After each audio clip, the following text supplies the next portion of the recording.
Get ready for the dictation. 5 seconds. Start. Sir, I am privileged to move this resolution that seeks the consent of this august House for constituting an Environment Adaptation and Mitigation Fund. In submitting this resolution for the consideration of this House, I have been primarily prompted by several considerations. The most dominant being that there is an inadequacy of understanding of what mitigation and adaptation in terms of the burden that they cast on our society is going to really entail, and that the existing structural mechanism which we have is clearly inadequate to meet this huge burden. Therefore, I think there is the need for innovative approach which is based on the benchmarking with best international practice, and India must brace itself to deal with these debilitating consequences of global warming and climate change. Sir, climate change, as we know, currently poses the most significant challenge afflicting millions around the world. Combating climate change demands that we place ecological imperatives at the heart of our economic strategy. In this context, financing of mitigation and adaptation is vital to address this challenge. It becomes even more in a country like India, where millions of people are still living in dire poverty. And as the current paradigm of economic growth goes, usually high rates of economic development also consume large quantum of energy. Therefore, the quest of our development strategy to seek a low carbon emission trajectory of growth is a challenge which remains grossly under addressed. This is the challenge on which there is a gross inadequacy of understanding. The international opinion would like us to believe that there is a trajectory of growth which can combine high rates of sustained economic development with low carbon emission.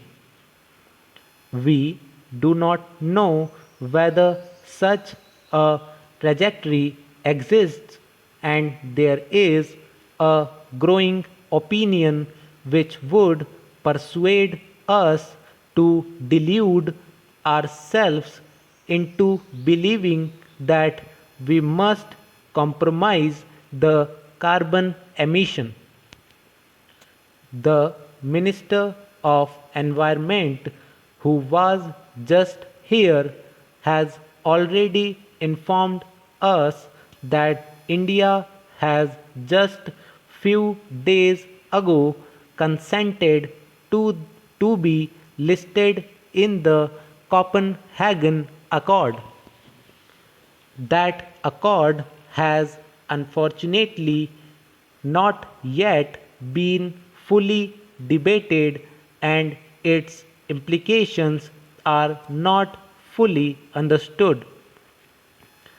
He has also conveyed quite recently that we will endeavor to reduce the emission intensity from 20 to 25% by next decade, therefore seeking the creation of a non-lapsable corpus to create an environment mitigation and adaptation fund, because conventional means of financing are inadequate and will remain inadequate.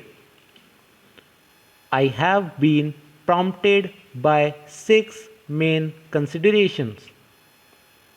But first, the complex issue and the context in which the burden of mitigation and adaptation has been cast on us. We are already committed to the fact that we need to moderate the extent to which global environment warming is taking place. As China and India move forward on reducing air pollution in the name of public health and quality of life, we can expect to see more of such pent up warming. Europe is already seeing this after successful air pollution reduction. Suddenly, Europe has been a spurt in global warming. The science also suggests a long lag in the effects of these overall rise in general temperature on things like local temperature variability, rainfall, and seasons. In fact, climate change can be much worse than conventional expectations. Most of the uncertainty about the impact of greenhouse gases on climate change is due to uncertainty about the climate parameter or the effects of a doubling of atmospheric concentrations of greenhouse gases on the mean temperature. The distribution of this uncertainty about climate sensitivity means that there is a significant possibility of the outcomes to be far worse than expected. This is due to a number of reasons that could accelerate global warming. But the climate sensitivity is likely to be much higher, possibly double, if the impact of long-term changes such as melting of ice, decline of forest cover, release of other greenhouse gases due to ocean warming, etc., are taken into account. Some well-known scientists even argue that carbon emission would actually need to be reduced to maintain current environmental conditions. Sir, the impact on India is very serious. I would like to broadly concentrate on four kinds of impact as far as India is concerned. Each one of them has deeper impacts.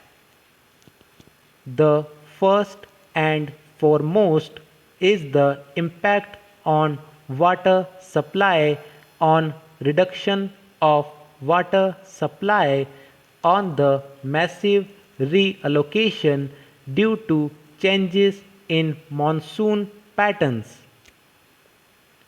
Changing monsoon patterns will affect in a dramatic way the location or habitat our entire civilization pattern with which rainfall and the predictability in which the cycle of rainfall comes. So there could be the fundamental question.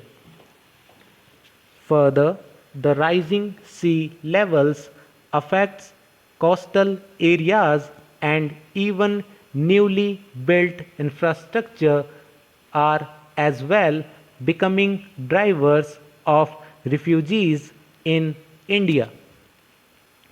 This house would recall a rather animated debate only 3 days ago on some questionable figures that were given about internal mitigation. So, connected with this is the shifting pattern of agriculture. In global warming, as Professor Swaminathan, an eminent colleague of ours in this house, has pointed out in a very recent paper, even a small incremental change of less than half percent has led to a 30% decline in productivity of crops. So, the weather and seasonal effects are deeply affecting agriculture. Therefore, there is a need for financial restructuring or accelerate availability of funds. This proposal divides the challenge into policy problems that we have seen before and for which we have little experience. The three key policy problems are financial structuring to accelerate availability of funds at minimal borrowing costs. The second is altering habits and incentives of many contributors to a common problem in a free market democratic economy. The third is accelerating innovations. So, also the funds so generated need to be protected for enabling borrowing against these revenue streams. Lastly, sir, I sincerely thank you for giving me time. Stop.